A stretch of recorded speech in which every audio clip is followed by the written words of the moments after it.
তাৰ ফলত এনাইল পাইছে আপোনালোকে বাপেৰে সম্পত্তি পাইছিল নি এনাইলখন হা আপোনালোকে য'তৰ বাহিৰৰ পৰা মানুহ আনিবি কি বুলি ভাবিছ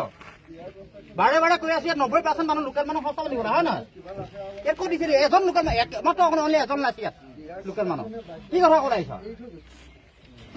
ইয়াত মানুহ ঠাণ্ডা ঠাণ্ডা মানুহ চলি আহিছ সব পেমেণ্ট ক্লিয়াৰ কৰি সব খালী কৰা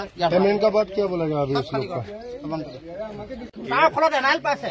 আপোনালোকে বাপেৰে সম্পত্তি পাইছিল নি এনাইলখন হা আপোনালোকে য'তৰ বাহিৰৰ পৰা মানুহ আনিবি কি বুলি ভাবিছ বাৰে বাৰে কৈ আছো ইয়াত 90% মানুহ লোকেল মানুহ সস্তা বুলি ক'লে হয় নহয় ইয়াত ক'ত দিছে এজন লোকেল মাত্ৰ অনলি এজন নাছিল ইয়াত লোকেল মানুহ কি কথা কৈ আহিছ ইয়াত মানুহ ঠাণ্ডা ঠাণ্ডা মানুহ চলি আহিছ সব পেমেণ্ট ক্লিয়াৰ কৰি সব খালী কৰা তাৰ ফলত এনাইল পাইছে আপোনালোকে বাপেৰে সম্পত্তি পাইছিল নি এনাইলখন হা আপোনালোকে য'ত